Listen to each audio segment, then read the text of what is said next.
Greetings, I am Master Nos Doral, Keeper of the Jedi Archives.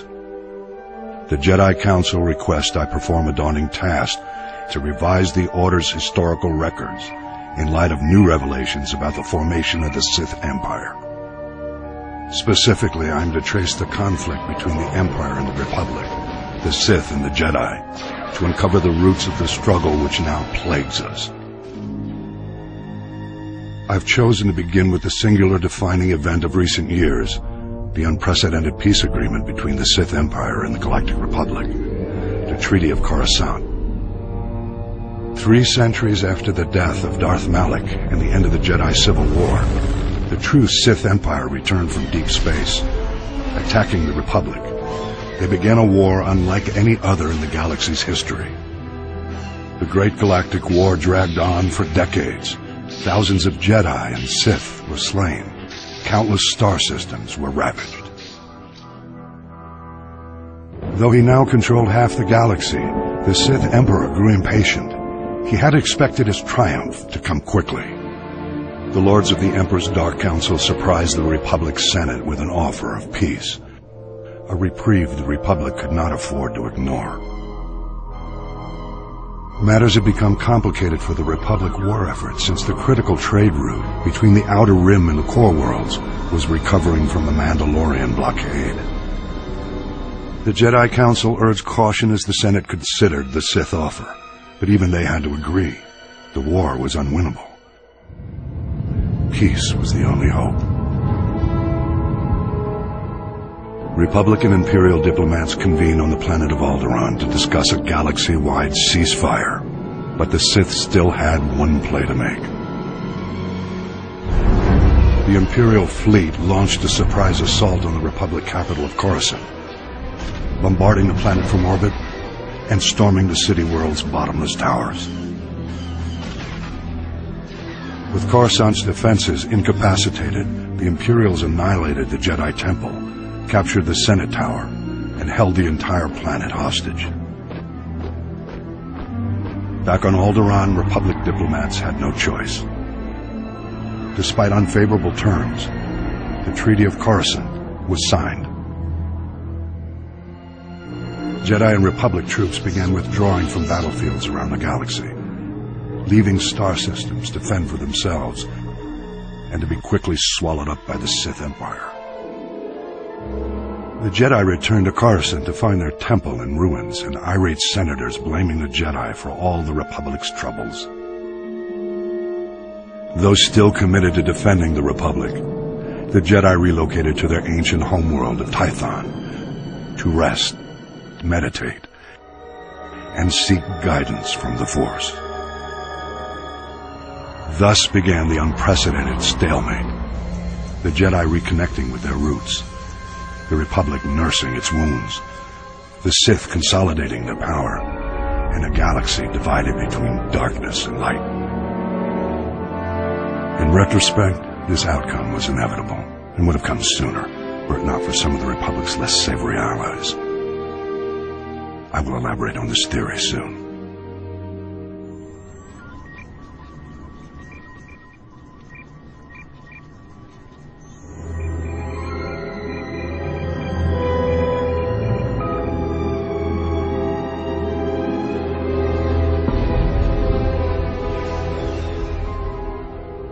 After the sacking of Coruscant, the Jedi Council agreed that the Republic had been undone by the bold cunning of the Empire's strategy. A closer look, however, suggests the sacking of Coruscant was not the crowning moment of the Empire's campaign, but rather a risky maneuver undertaken after all other efforts had failed. The Sith only considered turning to such measures after their efforts were undermined by an unlikely Republic ally, the criminal smuggling contingent that broke the Mandalorian blockade.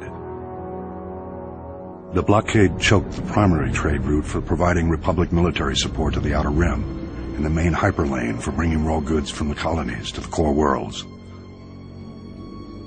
Long-standing holdouts in the Outer Rim began folding to the Empire, and critical supplies vanished from the Core Worlds almost overnight.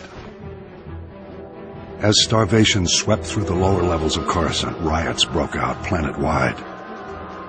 Talk in the Senate veered sharply toward complete surrender to the Sith Empire. It was at this critical hour that a Mirialan smuggler named Hylo Viz recognized an extraordinary business opportunity for her and her partners. With the Republic willing to pay any price for raw goods, Hylo's plan was simple: break the Mandalorian blockade. Loading massive freighters with all the goods the Outer Rim had to offer, Hylo and her fellow smugglers hauled their loads to within a parsec of the blockade and stopped still. Distracted by suspicious freighters, the Mandalorians never knew what hit them. A motley fleet of small starships dropped out of hyperspace and opened fire. A massive space battle ensued. The smugglers' light freighters ran rings around the Mandalorian cruisers. But even so, Hylo Viz and her band were outmatched. Fortunately, Republic Strategic Information Systems was tipped off and starfighters were scrambled from nearby systems. With their assistance, the Mandalorians were quickly overcome. The blockade broken, Hylo Viz brought freighters full of raw goods into Coruscant and walked away with more wealth than she had ever imagined. An elaborate medal ceremony was held in her honor, but Hylo never showed. She was long gone. Rumor has it Hylo Viz was killed a year later for double-crossing the Hutts. Regardless, through this unlikely hero's efforts, the Republic war effort gained a reprieve. At the time, many believed the Empire was behind the Mandalorian blockade. My research indicates a far more elaborate explanation. I will share that in my next report.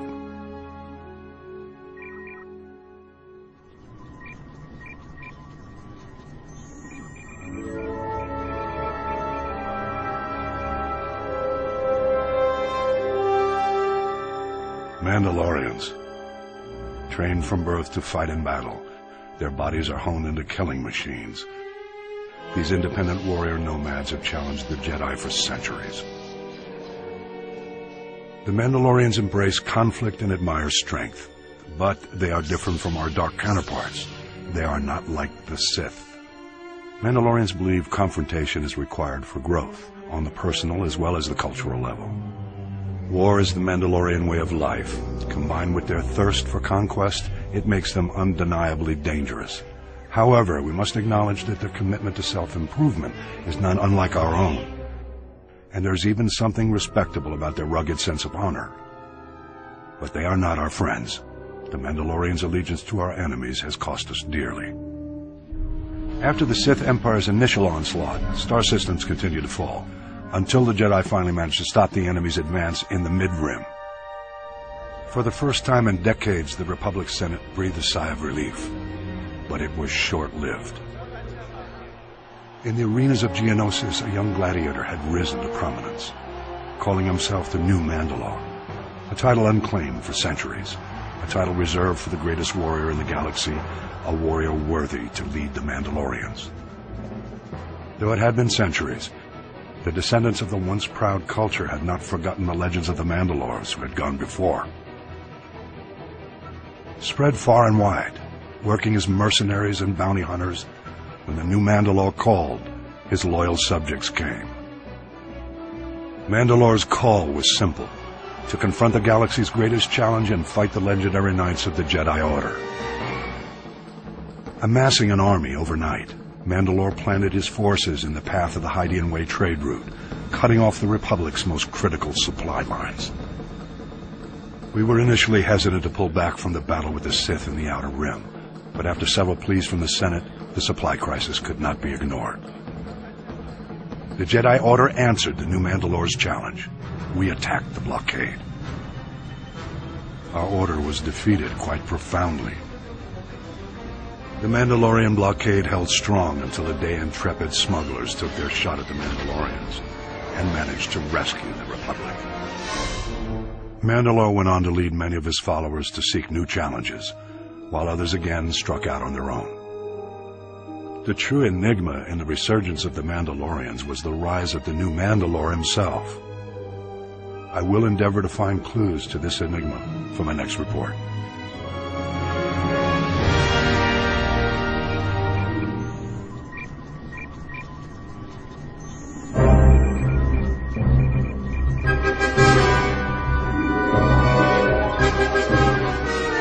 The arrival of Imperial allies in the Great War was a devastating blow from which the Republic never fully recovered.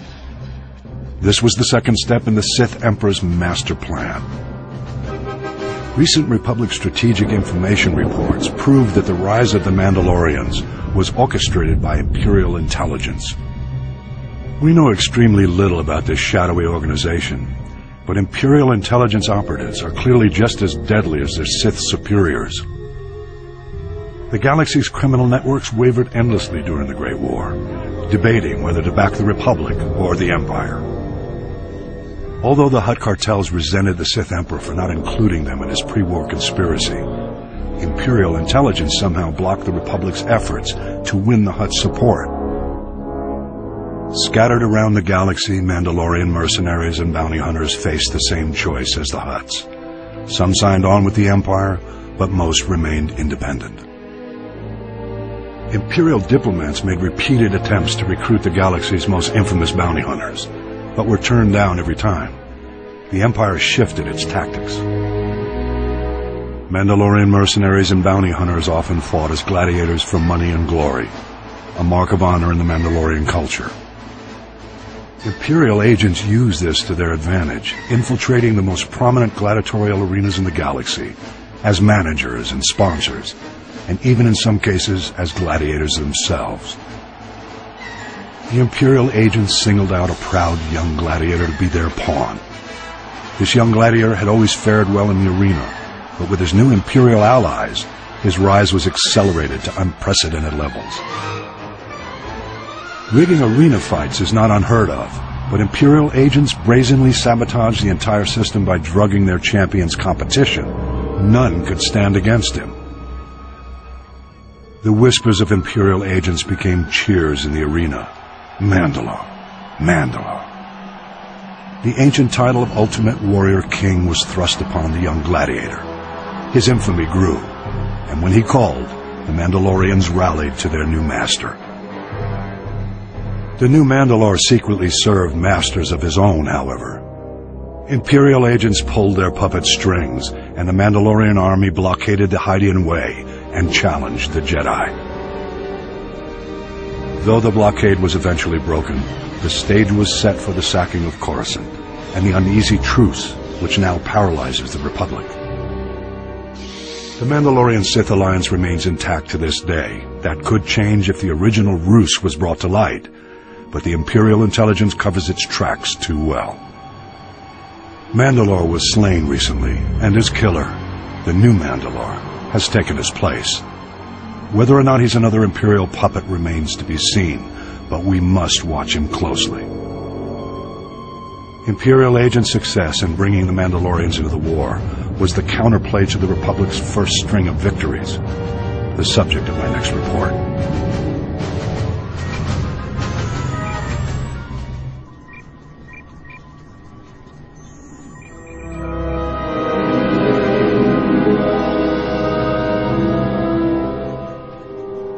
When the Emperor planned the Republic's destruction, he did not foresee the need for alliances. The Sith would sweep through the galaxy, systematically exterminating their age-old Jedi enemies and dismantling the proud Republic. But the Emperor's vision was cynical. He did not count on the brave sacrifices the Republic's heroes were willing to make. After the Sith offensive seized the Siswina sector of the Outer Rim, the Imperial Armada turned its sights closer to the core, the Mid-Rim. Believing the Republic was still recovering from its heavy losses, Imperial forces charged into Bothan space, where they were caught off guard by the full force of the Republic fleet. The Republic fleet obliterated the Imperial squadron, and the Battle of Bothawui became the Republic's first major victory in the war.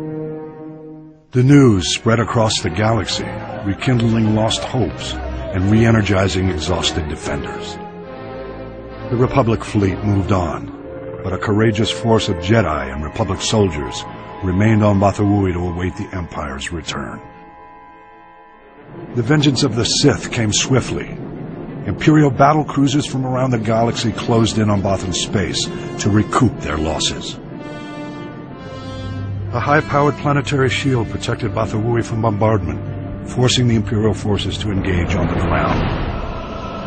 Jedi Master Belthalusis, 7 dozen of the Order's finest knights, and 4,000 Republic soldiers dug in to defend the shield generators, or die trying. The disparity was staggering. An unprecedented Imperial army, 50,000 strong, descended on Bathawui's brave defenders. The defenders were undaunted, with no expectation of survival. They were mindful only of their duty. But overconfident Imperial commanders threw all their army's might into direct assault, and their ground forces fell in droves. For every Republic soldier who died, 10 Imperials were killed. The Empire was forced to call in reinforcements. Despite the defenders' determination, their lines were whittled away until only a handful of soldiers and Jedi remained. They rallied to the Jedi Master Elusis for a final stand. Imperial Grand Moff Zelos offered to spare Master Elusis if he and his brave comrades would surrender. Neither pride nor foolhardiness drove the defenders' decision. They were guided by the Force. They had passed beyond the fear of death. Their glorious last stand will never be forgotten. Elusis and his men fell, but not before the Imperials were driven to retreat. The Battle of Bathawui was a draw. The heroes of Bathawui inspired bold New Republic strategies that eventually halted the Empire's advances. In retrospect, though, the Republic had lost too many systems in the early years of the Great War. The execution of the Emperor's brilliant strategy was flawless. Survival was the best the Republic could hope for. I've spent much time now piecing together the puzzle of the Emperor's initial designs, and I have a theory that is quite surprising. I'll develop that for my next report.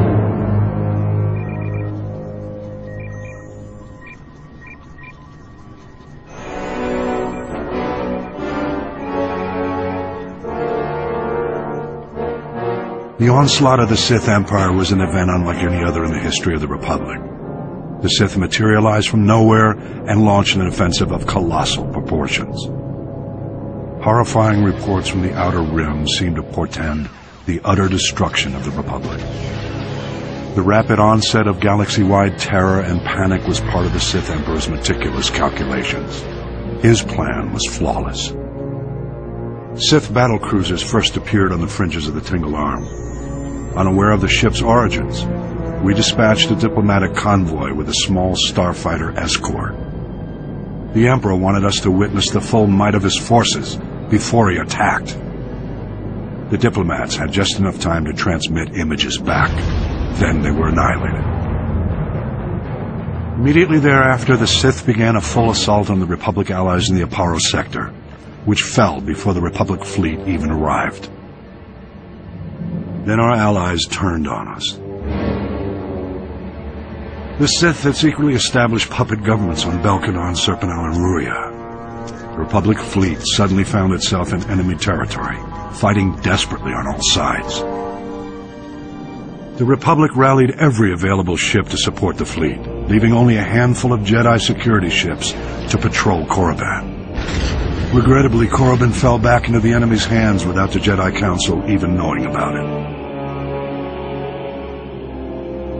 Overwhelmed and desperate, the Republic fleet scattered, fleeing from the Tingle Arm to avoid complete annihilation. Elsewhere in the Outer Rim, the Sith staged more targeted strikes, destroying our shipyards in the Sluy sector, blockading the Rimma trade route, and seizing control of the rich resources of the Minos cluster. Confused and in complete disarray, Republic forces were unable to respond. Republic leaders and members of the Jedi Council arranged an emergency meeting in the Senate to prioritize the galaxy's defense. But the session quickly became mired in politics. Irate senators stormed out in protest over decisions which left their representative sectors exposed to attack. Many of the Republic's diplomatic allies refused military support for the greater cause. It was every system for itself.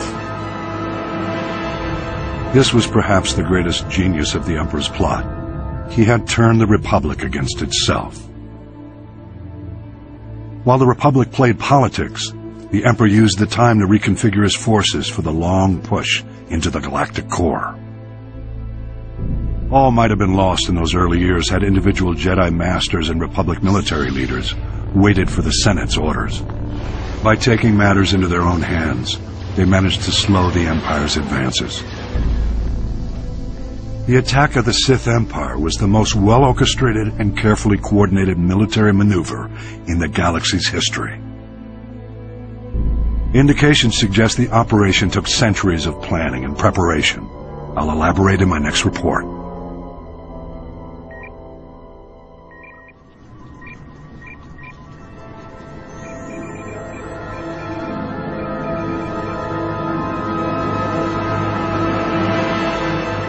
The centuries preceding the Great War were a time of peace and growth for the Republic. Dozens of new star systems joined the Galactic Senate. For the Sith Empire, however, these centuries were marked by a rapid acceleration in the preparations for war, an effort in which the Sith showed surprising cooperation and sacrifice. I have long suspected that during this extended period, the Sith spent generations infiltrating Republic political circles, and even the Jedi Order. Reviewing historical records, I have uncovered strong evidence of one such case. Izen Gint was a fourth-generation Jedi, widely considered to be the most promising Padawan in the Order. Having a similar heritage, the venerated Jedi scholar Master Baral Over took Gint as his apprentice. Together, Over and Gint traveled the galaxy, studying the mysteries of the Force. Over the years, the pair became more and more ambitious, eventually undertaking a daunting mission. They set out to explore the ancient Sith temples on Yavin 4. Their goal was to investigate the final resting place of Naga Sadow, one of the most powerful Sith Lords who ever lived. Arriving on Yavin 4, Over and Gint discovered that Naga Sadow's twisted Massassi warriors had survived the centuries. The Massassi originated as a Sith subspecies, forming the backbone of the earliest Sith armies. But Naga Sadow subjected his Massassi followers to heinous experiments, turning them into dark force-wielding monsters. Gint and Master Over fought bravely against the Massassi, but they were defeated and forced to flee deep into the temple. There they encountered the dark energies still lingering in Naga Sadow's tomb. Weeks later, Master Over returned to the Jedi Temple on Coruscant, alone, wounded and half insane from the tortures he had endured. After a lengthy recovery, Master Over told a tale of the horrors he faced and of Gint's tragic death. Several years passed. Then one day, Izen Gint mysteriously reappeared on Coruscant, wearing the garb of the Massassi warriors and bent on killing Master Over. Possessed by the dark spirit of Naga Sadow, Gint attacked his former master in broad daylight. The brutal battle between the two was staged, with all the Republic watching. Gint's borrowed powers were formidable, but Master Over won the day. Over's triumph over darkness was celebrated, and the Jedi Council assumed that all was well. The question no one asked was this: why would Naga Sadow's spirit seek vengeance, specifically against Master Over? The answer has become clear after a closer look at Over's Jedi heritage. His father and grandfather also went out of their way to visit the tombs of the ancient Sith Lords. They were a family of Sith infiltrators. Over's mission on Yavin 4 was not for the Jedi. It was on behalf of his true master, the Dark Emperor of the Sith. The Emperor knew the spirits of the ancient Sith Lords could be a threat to his power when he returned to the known galaxy a century later. Over's trip to Yavin 4 was a preemptive strike. To seal Naga Sadow's tomb and ensure the Emperor's only enemies when he returned would be the Jedi and the Republic. How unfortunate that we've only learned the terrible truth about Master Over more than a century too late. Of course, this revelation only raises further questions. What other acts of dark subterfuge were Over and his family involved in? This will be the starting point of my next report.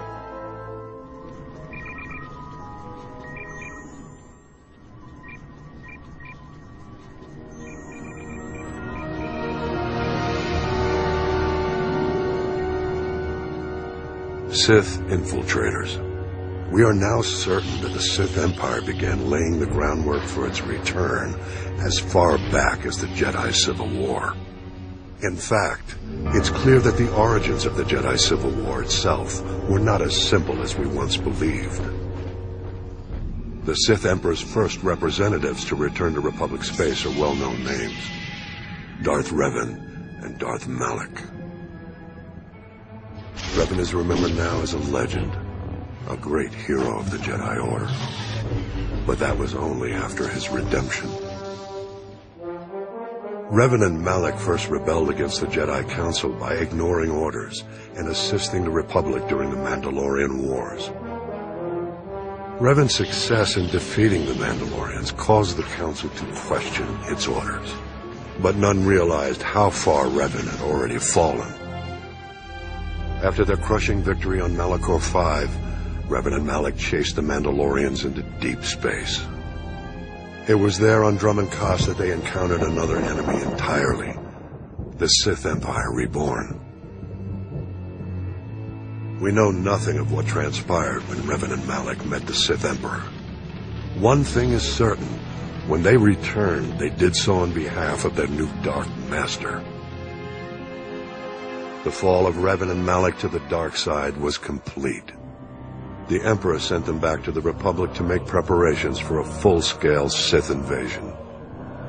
Their mission was to recover the maps leading to the ancient Star Forge, constructed by the Rakata more than 25 centuries ago. With the Star Forge, the Emperor planned to accelerate the construction of the new Sith Armada. He would exact his vengeance against the Jedi and the Republic centuries ahead of schedule. The ambitions of Darth Revan and Malak grew quickly, though. As they drew closer to the Star Forge, the two Sith Lords began to have visions of their own empire.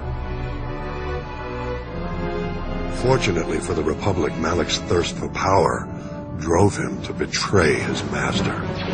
He attacked Revan's ship and left his fallen master for dead. The Jedi found Revan wounded and unconscious. After much debate, the Council made a controversial decision to erase Revan's memory and retrain him as a Jedi. Working with Jedi Master Bastila Shan, Revan recovered his strength.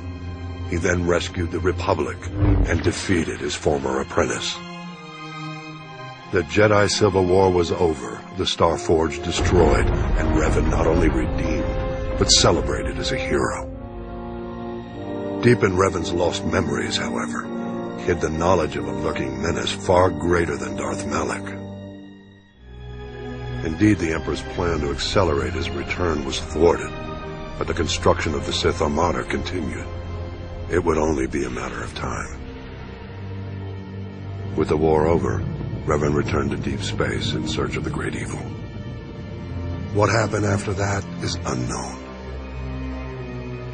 Though Revan's ultimate fate remains a mystery, we have learned much about the events that preceded his fall. The Mandalorian Wars will be the subject of my next report.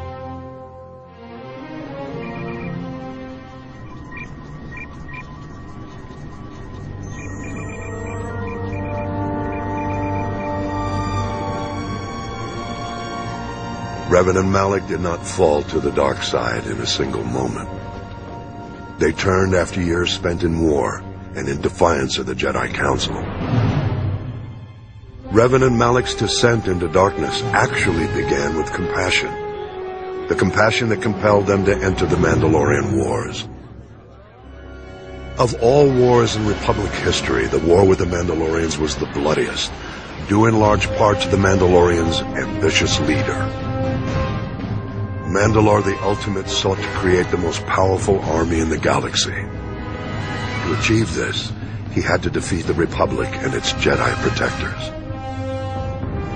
Calling together the Mandalorian clans and recruiting new warriors as Neo-Crusaders, Mandalore began conquering unaligned worlds in the Outer Rim. The Mandalorians fought Republic allies on many fronts, but the Republic military wasn't fully mobilized until Taris was threatened. In the first series of battles, the Republic proved victorious. Several heroes emerged, including the dedicated soldier and talented pilot, Lieutenant Carth Onasi. But Onasi and the rest of the Republic's defenders hadn't faced the true challenge. Mandalore the Ultimate was secretly holding the bulk of his forces back to test the Republic's strength. Unleashing their full might, the Mandalorians devastated the Republic's defenses and began terrorizing systems from the Tingle Arm to the Mid-Rim. The Jedi Council refused to be baited into the battle. Despite the Mandalorians' brutal aggression, the Council decreed that no Jedi should take part in the fight. As the war grew worse, however, a splinter group of rebels formed within the Order, determined to rally to the Republic's defense. The splinter group was led by Revan and Malak. Joining Onasi and the rest of the Republic's troops, Revan and Malak turned the war around. Revan led the Republic's forces in a powerful push to drive the Mandalorians from Republic space. In the final battle, Revan single-handedly slew Mandalore. He then activated a superweapon which destroyed an entire planet and everyone on it. Revan's act destroyed the Mandalorian armies and ended the war, but sacrificed the lives of thousands of Republic troops and Jedi in the process. With the war over, dutiful Republic soldiers like Carth Onasi returned to their posts, but Revan and Malak pursued the remnant of the Mandalorian armies into deep space. It was there, of course, that Revan and Malak found the Sith Empire, and upon meeting the Emperor, their fall to the dark side was complete. Though it became a boon to the Emperor's plan, none suspected that the hand of the dark side played a role in the Mandalorian Wars. A closer analysis of history suggests otherwise. The story of Exar Kun in my next report.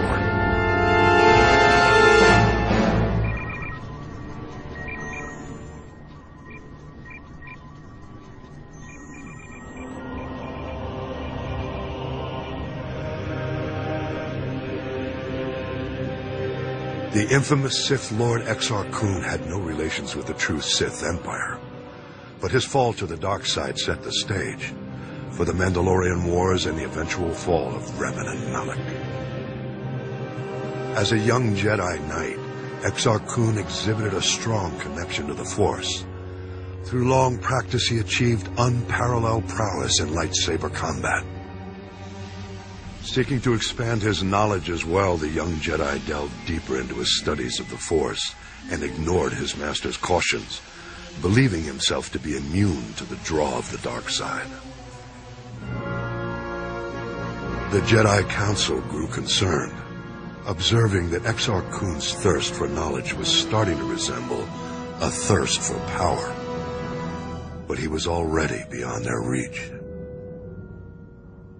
Traveling to the Onderon system, Kun encountered the spirit of the ancient Sith Lord Frieden Nad. The spirit directed the young Jedi to where he might find the powerful secrets he sought. Venturing into the Sith mausoleums on Korriban, Kun faced tests from the fallen Sith Lords. When he emerged, he had passed the point of no return. His fall to the dark side was inevitable. To complete his indoctrination, Exar Kun journeyed to Yavin 4. There, like others who came before and after, he encountered the fearsome Massassi warriors created by Naga Sadow. The Massassi captured Exar Kun and offered him as a sacrifice to an ancient Sith worm. Facing death, Kun fully embraced the dark side and channeled his hatred to kill the worm. Empowered, the young Sith Lord then enslaved the Massassi and recovered an ancient Sith battleship, abandoned centuries earlier by Naga Sadow. However, ruling Yavin 4 was not enough. Seeking to establish himself as the undisputed Dark Lord of the Sith, Exar Kun attacked the Krath cult of the Empress Tita system. Among the Krath, Exar Kun came face to face with another fallen Jedi, whose strength matched his own, Ulic Qel-Droma. Qel-Droma had fully embraced the dark side, after unsuccessfully trying to infiltrate the Krath and dismantle their cult from within. After a long duel, Qel-Droma and Exar Kun joined forces. Exar Kun is the undisputed Dark Lord of the Sith, Qel-Droma as his apprentice. Their armies, Krath and Massassi, combined to form the infamous Brotherhood of the Sith.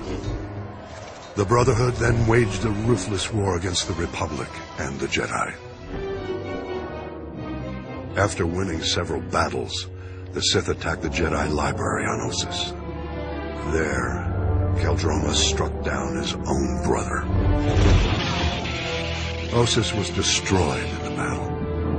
The Sith were victorious, but their triumph was short-lived. Remorseful for killing his brother, Qel-Droma abandoned the dark side and betrayed Exar Kun.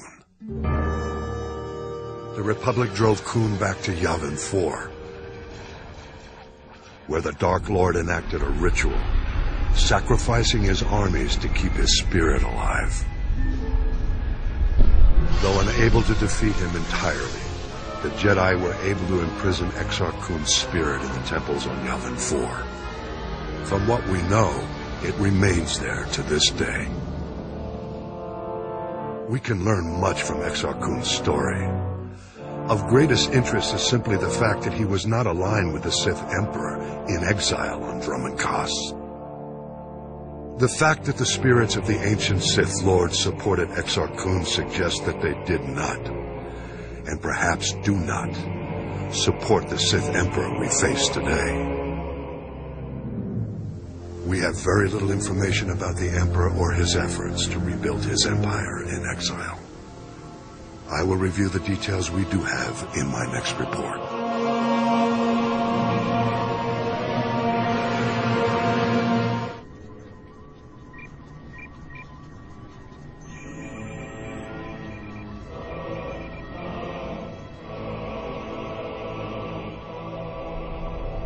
For more than 1,000 years, the resurrected Sith Empire advanced unchecked in deep space. All the while, we Jedi believed the Sith were extinct. Though several self-proclaimed Sith Lords challenged the Republic, they were all fallen Jedi, not true Sith. The true Sith were the biological descendants of the ancient red-skinned race native to Korriban. The true Sith were extinct, except those who fled into exile 900 years ago. The success of their reincarnated civilization is testimony to the dark genius of the Sith Emperor. But the dedication of the Imperial people must be acknowledged as well. In our brief glimpses into the Empire's secret history, one name stands out: Grand Moff Odile Viken, the founder of the modern Imperial military. As a child, Viken was one of the few 100 survivors who fled the carnage on Korriban at the end of the Great Hyperspace War. To escape their enemies, the Emperor led a small fleet of Sith ships in a hyperspace jump into uncharted regions. The exiled fleet wandered in deep space for many years thereafter. During this time, Viken learned navigation and became one of the fleet's most respected pilots. The survivors finally settled on the jungle world of Dromund Kaas. There the Emperor revealed his vision to build a new civilization of unrivaled efficiency. And he promised his people vengeance. He promised them an empire destined to dominate the galaxy. An empire destined to bring about the Republic's destruction. The Emperor's role in Reconstruction was as visionary alone. He said to have withdrawn into isolation and left the logistics to a newly formed Dark Council and to loyal Imperial leaders like Odile Viken. While the Dark Council debated long-term plans in the Sith power structure, the young Viken took on the monumental task of establishing order. Viken drafted every non-Force user of age into the new Imperial military. He then developed the Imperial Military Training Regimen that remains to this day. With his army well-trained, Viken led a campaign to carve a footprint into the wilderness of Dromund Kaas, to create room for the Empire's new capital to flourish. Records suggest that during the campaign, he personally slew a rabid Tyrantatek on the site where the Imperial Citadel stands today. After establishing the Empire's dominion on Dromund Kaas, Viken turned his attention to constructing a new Imperial Navy. Dividing his troops between engineering, mining, and manufacturing, he laid the groundwork for an ambitious plan, the creation of the Imperial Armada. By his own estimates, the task would take centuries. Viken knew he would never see even a fraction of his plan's success. Nonetheless, he garnered the support of the Dark Council and started the work. It was this act which earned Viken the honor of being the first Grand Moff recognized in the new Imperial military. Grand Moff Viken was eventually killed during an Imperial campaign to conquer an alien system in deep space. He died in battle on the bridge of a prototype Star Destroyer, a fitting end to the first Imperial Grand Moff. Though Viken was lost all those centuries ago, his plan and his name lived on to inspire countless generations who marched under the Imperial banner. Viken's story represents the surprising loyalty the Imperial citizens show to an empire in which they will always be subservient to the Sith. I believe the roots of this loyalty lie in the events of the Great Hyperspace War. I'll explain my theory in a subsequent report.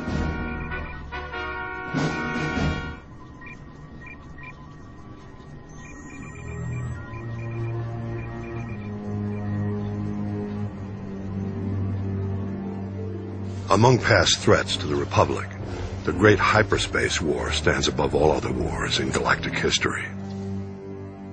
In fact, the battle we fight today is in many ways an extension of this same conflict. The Sith Empire we believe we have destroyed in this war has now returned to avenge its defeat. The historical factors that set the stage for the modern conflict bear close examination. I believe the greatest factor of all may have been the way the Republic concluded the Great Hyperspace War. The Great Hyperspace War began at a time when the Republic had enjoyed millennia of peace, growth, and consolidation. In contrast, the Sith Empire was ending its centuries-long adolescent period. Undiscovered by the Republic, the Sith had conquered all of the star systems near Korriban. They were now seeking new opportunities for expansion. At this time, a brutal power struggle had broken out following the death of the Sith ruler. Among the contenders was the Dark Lord Naga Sadow. Whether by chance or destiny, it was at this time that two Republic explorers stumbled onto Korriban. Naga Sadow seized this opportunity to gain political advantage. The explorers were imprisoned as spies, but Naga Sadow staged an attack to liberate the explorers. He left evidence suggesting the attack was a Republic military operation. Leveraging the widespread fear of an impending Republic invasion, Naga Sadow rallied the Sith to unite behind his cause, a preemptive strike against their newly discovered enemies. Eager for war, the people embraced Naga Sadow as their new ruler. His first act was to launch a vicious assault against the Republic. The Sith armies attacked on several fronts, including Coruscant itself. Naga Sadow commanded all his forces from a meditation sphere suspended over a giant star. The initial onslaught overwhelmed the Republic's unprepared defenses. The Sith Empire's victory was almost assured, but as happened so often, the dark side turned upon itself. Naga Sadow was betrayed by his apprentice. Though the apprentice was defeated, the attack did succeed in breaking Naga Sadow's battle meditation. The tide of the war turned. The Sith were lost without their leader's direction, and the Republic forces soon chased the invaders back to the very doorstep of Naga Sadow's meditation sphere. Recognizing his imminent defeat, the Sith Lord abandoned his forces and started a chain of events to destroy the nearby star and everything in its vicinity. Naga Sadow fled back to Korriban, only to discover renewed opposition to his rule. Civil war broke out, whittling away what was left of the Sith Empire's already weakened armies. Naga Sadow defeated the upstarts, but the Sith were defenseless when the Republic fleet attacked shortly thereafter. As the Republic fleet wiped up what remained of the Sith military, Naga Sadow fled again, this time into permanent exile on Yavin 4. It was at this moment the Republic made what might now be considered a mistake. The Sith no longer posed a threat to the Republic, but the Supreme Chancellor was unsatisfied. Jedi and Republic forces were sent to Korriban and other Sith planets to ensure no remnants of the Sith Empire remained. It was this action which drove the surviving Sith to flee into deep space, with a new Dark Lord who rose to take Naga Sadow's place. The same Dark Lord they continue to call Emperor to this day. I believe this was why he led his people to rebuild their civilization on Drummond Kaz. And this was why they returned 13 centuries later to get revenge against the Republic. One must wonder how things might have been if the Republic had handled the end of the Great Hyperspace War differently.